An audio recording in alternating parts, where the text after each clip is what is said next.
esse é o PodCreaCast, podcast do CREA Paraná, voltado para os profissionais das áreas das engenharias, agronomia e geociências e para toda a sociedade, porque a gente trata de temas que dizem respeito a nós, né, a comunidade, a nossa população, como o tema que a gente vai tratar aqui hoje. Exatamente. A gente vai falar sobre construções sustentáveis, certificações, e para isso a gente trouxe o especialista engenheiro eletricista Rafael Ribeiro Sabetsky. Seja muito bem-vindo, obrigado pela presença. Pessoal, obrigado Guilherme, obrigado Ana pelo convite. Um prazer estar aqui falando um pouquinho sobre o que a gente tem visto no mercado e principalmente como o mercado, em especial o mercado do Paraná, tem se comportado ou tem crescido e evoluído nesse tema quando a gente fala de sustentabilidade, quando a gente fala de conforto, bem-estar e edifícios, que hoje estão em voga, né? Principalmente na semana aí do COP30, quando a gente fala de sustentabilidade, pessoal, primeira coisa, né? Graças a Deus. Mas quando a gente pensa em sustentabilidade, não é só meio ambiente, é como é que eu caso essas boas práticas, essas novas inovações, essas novas tecnologias de mercado, na realidade do mercado da construção civil. Então, já começando falando de sustentabilidade, Rafael, qual que é o principal empecilho para a gente estar implementando a sustentabilidade em todas as coisas, mas nas edificações? Perfeito. Ainda é o preconceito das pessoas que acham que é caro? Acho que se a gente for falar de empecilhos, o maior ou mais evidência é pensar que, não, meu prédio é sustentável, por isso ele tem que custar mais, né? Ou eu vou gastar mais para fazer um prédio sustentável. Isso já caiu por terra, né? Então, hoje, quando você fala de edifícios sustentáveis, como é que eu consigo agregar valor ao meu empreendimento, seja ele mercado imobiliário, seja ele uma nova indústria, um centro logístico, um hospital, uma escola. Como é que eu consigo agregar valor sem que eu necessariamente onere o meu empreendimento? Então, um exemplo bem simples para vocês entenderem. Hoje, quem dimensiona um sistema de ar-condicionado num empreendimento não é um engenheiro mecânico. O engenheiro mecânico é o responsável por fazer o cálculo de quanto carga de ar-condicionado ele entra. Mas, no final das contas, quem estabelece qual o tamanho do meu sistema de ar-condicionado é o arquiteto. É quem cria o empreendimento, aonde ele está localizado, qual a quantidade de vidro que o meu empreendimento tem, quais são as fachadas, como é que ele está orientado. Esse tipo de situação, ou esse tipo de aspecto, muda a maneira como você dimensiona o sistema de ar-condicionado. O fato do meu prédio ter um grande sistema, um pequeno sistema, porque o arquiteto, por exemplo, não levou em consideração a orientação da fachada. Ou porque o projetista de iluminação não levou em consideração quais são as colorações do ambiente. Né? Se eu tenho um piso claro, uma parede clara e um teto claro, eu uso muito mais luminário, tenho muito menos carga térmica, eu preciso de um ar-condicionado muito menor. Nossa! Então, é multidisciplinar. Você não consegue só a engenharia resolver a sustentabilidade. Não. Você precisa pensar em várias frentes. Várias frentes. E é engraçado, porque se fala engenharia, nós chegamos ao ponto de estar conversando com o pessoal de comunicação visual. Poxa, qual é a coloração da parede? Eu quero uma parede escura por causa disso, disso, disso. Ou eu quero um piso um pouco mais claro. A gente trabalha com algumas cooperativas de crédito, né? E aí, cooperativa de crédito, a gente tem que entender a realidade do cliente, né? Aí você chega para uma cooperativa de crédito numa cidade pequena, né? 15, 20, 30 mil habitantes, e as cooperativas desse tipo de cidade estão muito voltadas para o agro. Aí você chega e pede um piso branco. A primeira coisa que o cara fala, não tem como. Porque a galera entra vai com essa gravata suja. Exatamente. Como é que eu vou pedir um carpê num lugar desse? Não tem. Então, assim, não estou falando que é certo ou errado, é entender qual é a lógica do cliente. Beleza, eu abro mão aqui, mas estou trabalhando com uma parede um pouco mais clara, mobiliário um pouco mais claro, para realmente, como é que eu consigo tirar valor ou tirar proveito de cada situação. E você foi fantástico na colocação. É uma questão multidisciplinar. O engenheiro mecânico está olhando para a disciplina dele, mas ele tem que levar em consideração que o luminotécnico está olhando para interiores, que está olhando para esses aspectos de comunicação visual, e tudo isso tem que trabalhar de forma integrada. Isso é sustentabilidade. Isso é fazer mais com menos. E sustentabilidade não é só verde, né? E a gente tem esse mito. O bem-estar das pessoas também conta na sustentabilidade, com conforto térmico, por exemplo. O que mais que a gente pode considerar de sustentabilidade que não vai para essa parte de proteção no meio ambiente? Perfeito. Eu gosto de usar um exemplo que eu consigo bater em duas vertentes, né? Quando a gente fala de sustentabilidade, a primeira coisa que vem é consumir menos energia ou impactar o meio ambiente. É a primeira coisa. Então, vamos pensar num empreendimento que tem bicicletário, que incentiva os seus funcionários a ir de bicicleta. Quando a gente pensa do ponto de vista da sustentabilidade, a primeira coisa é a pessoa está deixando de usar um carro. emissão de CO2, emissão de gases, para ir de bicicleta para o trabalho. Mas tem um outro ponto. Essa pessoa está fazendo atividade física. Sim. Tá? Essa pessoa está se deslocando até o empreendimento, está fazendo atividade física, melhorando a capacidade respiratória, a qualidade de vida, tudo.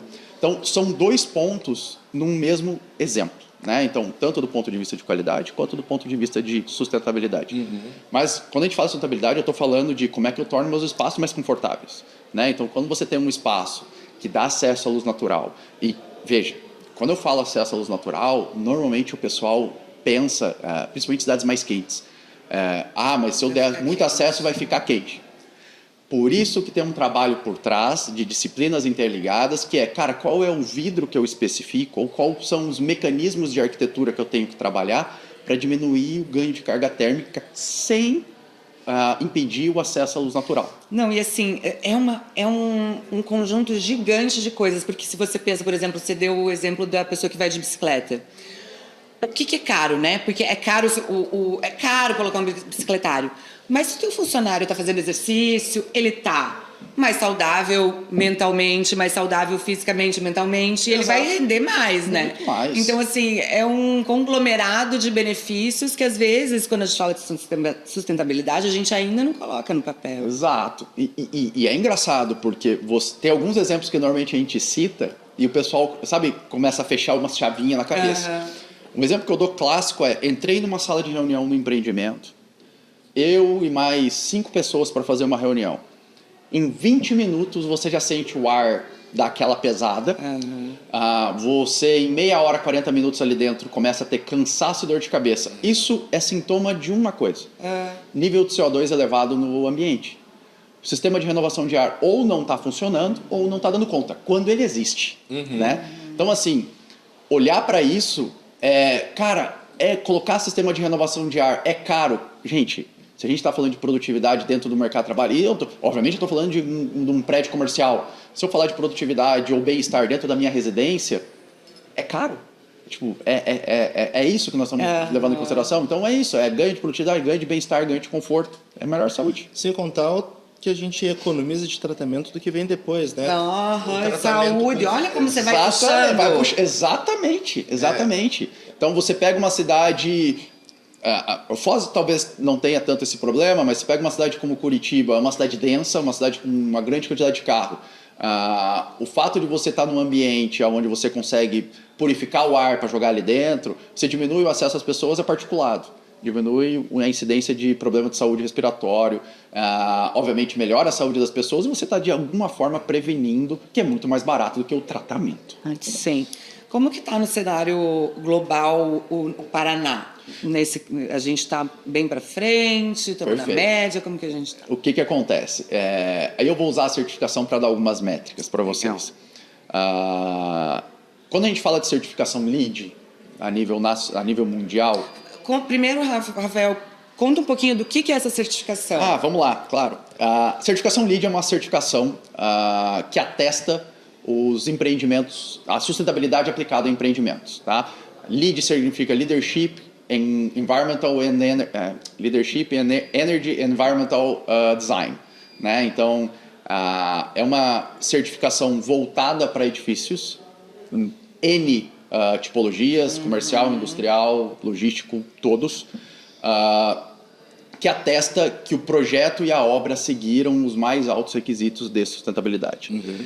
Essa certificação ela tem uma graduação. Então, ela começa do nível mais baixo, que é Certified, e vai galgando outros níveis. Silver, Gold, Platinum. Platinum é a mais alta. Hoje, a nível mundial, 11% dos prédios no mundo são certificados nível Platinum. 11%. Quando você traz essa média para o Brasil, também são 11%. Nossa! Também são 11%. Então, o Brasil está muito bem posicionado quando você compara a nível mundo.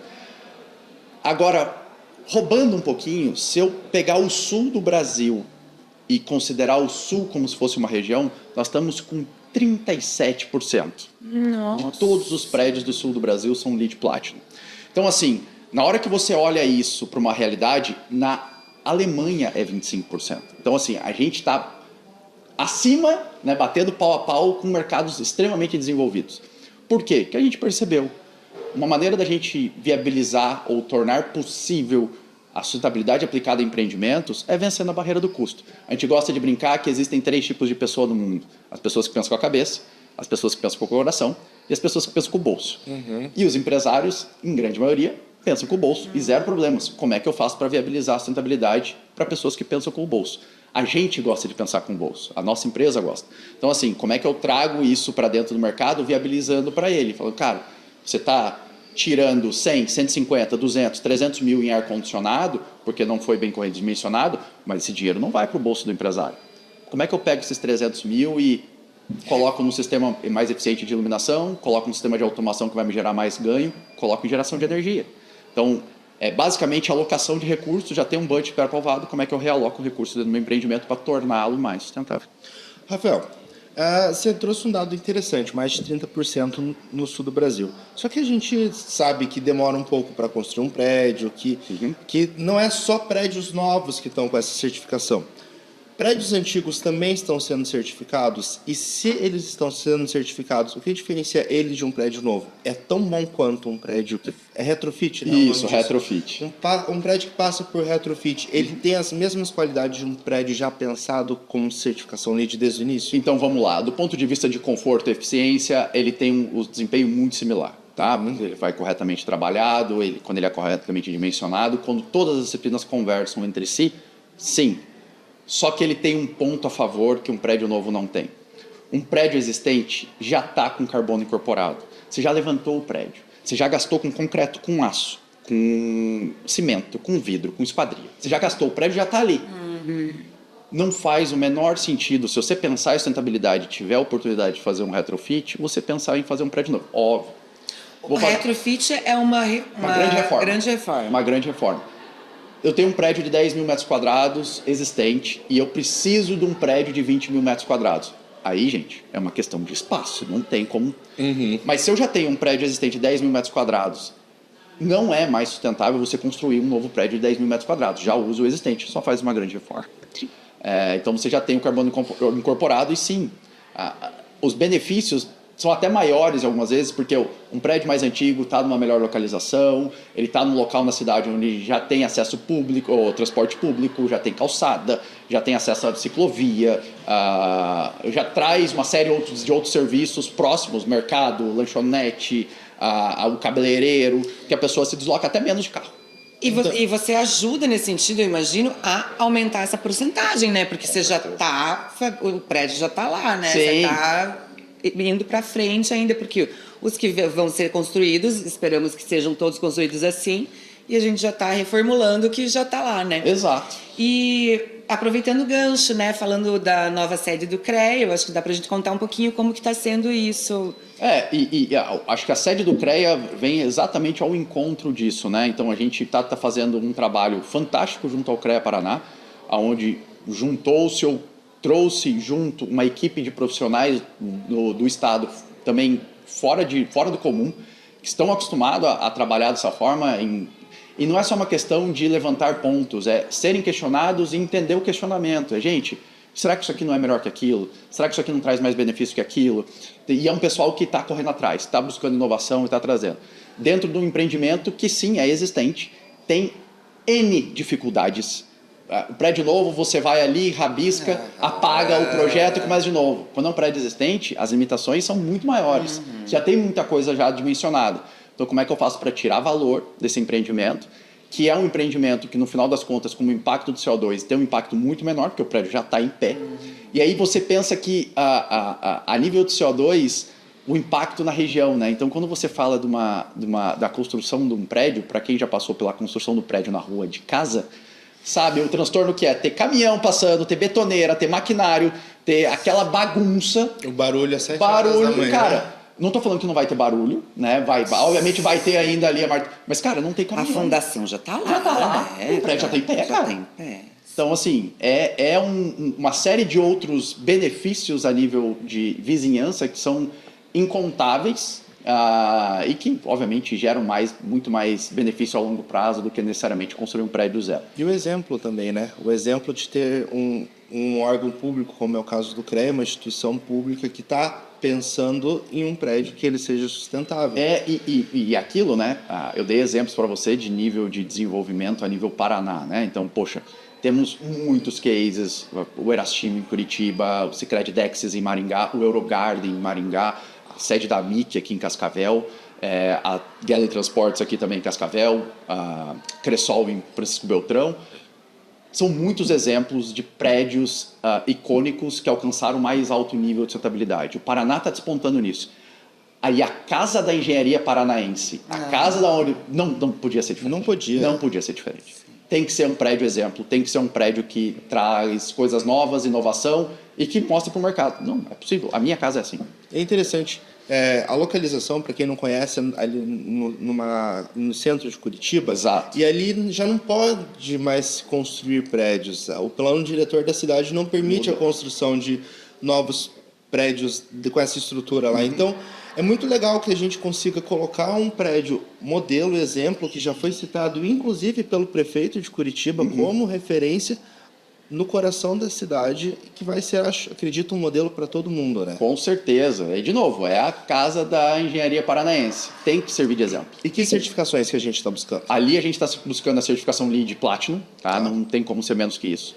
O WELL Platinum, o WELL é uma certificação de conforto e bem-estar dos usuários. Teve um amigo nosso que fez uma comparação que eu gostei muito. O LEED é o prédio para fora, né? Eficiência, como impacta no meio ambiente, como é que ele impacta na vizinhança, etc. O WELL é a certificação do prédio para dentro. Como é que eu impacto nas pessoas, como é que eu gero bem-estar, conforto, melhor saúde.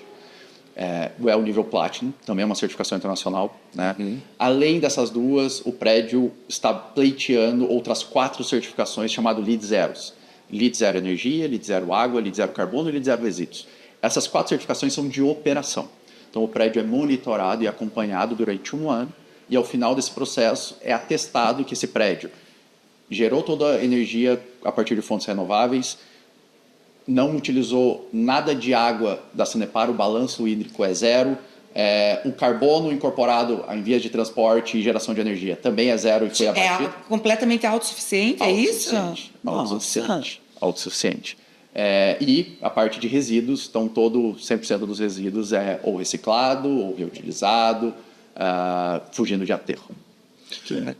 A gente está falando aí de 1 ano de operação. Vai acompanhar.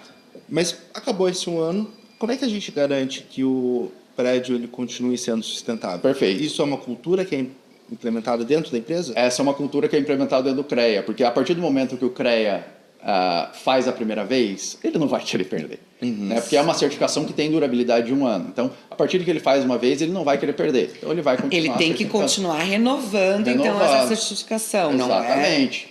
Não é assim, ganhei, é para sempre. Não, ganhou, tem que continuar renovando. Então, falando de cultura, Rafael, você acha que a gente, como a gente falou, a gente está super bem, né, nesse cenário de sustentabilidade, o Paraná. E Curitiba, né? A gente está falando de Curitiba, da nova sede que é em Curitiba.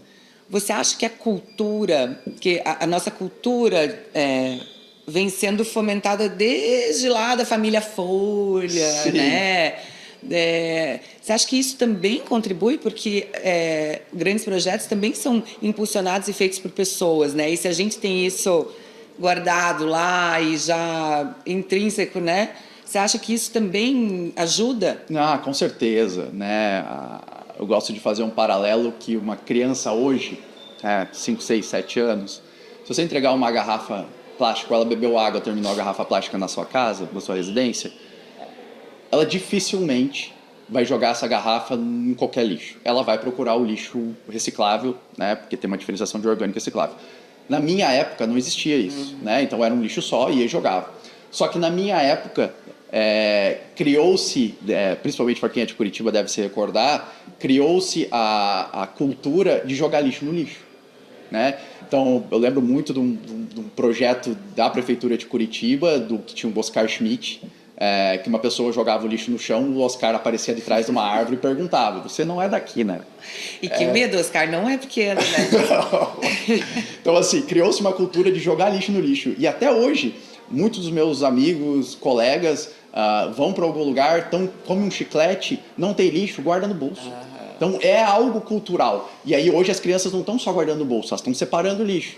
Então é algo que vem vindo. O CREA colocar isso, a sustentabilidade, como uma premissa é quais são as novas métricas ou quais são as novas culturas que eu quero fomentar para as novas gerações. A nova geração agora é separar o lixo. Qual é a próxima? E o bom é que a gente não está falando só da sede como uma vitrine de sustentabilidade. O CREA está aplicando a sustentabilidade em tudo. Por exemplo, a gente está gravando esse programa aqui no EPEC. A gente está trabalhando para um EPEC carbono zero. Então, a sustentabilidade ela se torna uma cultura. Ela não fica restrita a ações específicas. Né? Você acha que essa ação que vai trazer os funcionários para trabalharem ali de um prédio com LEED Zero vai impactar na vida deles pessoal também, além do ambiente de trabalho? Com certeza. Se você pensar que mais da metade do tempo que nós passamos, né, acordados durante a semana é no nosso ambiente de trabalho, não tem como você excluir isso, que é o ganho de saúde, o ganho de bem-estar, o ganho de conforto das pessoas vai impactar elas dentro de casa. Daqui a pouco, uma noite bem dormida por essa pessoa dentro de casa, que foi devido a respirar um ar muito melhor no trabalho, possibilite ela no final de semana estar brincando mais tempo com o filho dela. Né? Então, é uma rede toda encadeada, né, de itens que vão se sobrepondo, que com certeza o ganho é exponencial. Né? E o mais engraçado, né, eu gosto de dizer, principalmente quando a gente fala de certificação em níveis, e isso os norte-americanos são muito bons, são muito marqueteiros. A partir do momento que o CREA, já estou vendo, a partir do momento que o CREA Paraná lança esse empreendimento, é LEED Platinum, é WELL Platinum, é LEED Zero, tudo. Eles vão querer fazer os outros CREA vão tudo se doer. Guerra Fria. Eu também quero. E quem que ganha? Todo mundo ganha. Olha que legal, é verdade. Então, esperamos que essa guerra aconteça. Disputa do bem. Que bacana. Rafael, infelizmente a gente está chegando ao fim do nosso programa. Obrigada pela tua participação. Nós agradecemos muito também, porque acho que a gente também vai trabalhar nesse prédio, então a gente agradece você por a gente também, a gente vai se sentir bem, trabalhar num ambiente legal. Então, muito obrigada pela tua participação. Eu que agradeço o convite. Muito obrigado. E qualquer dúvida que o pessoal tiver, é só procurar o CREA, que o CREA já está se tornando especialista em LEED agora, né? Exatamente, procura o CREA que então tá bom. Beleza, obrigado, Rafael. Valeu, pessoal. Até a próxima. Até mais. Pessoal, é isso. Obrigada pela sua audiência. Nos vemos no próximo programa. Um abraço. Tchau, tchau. Até a próxima.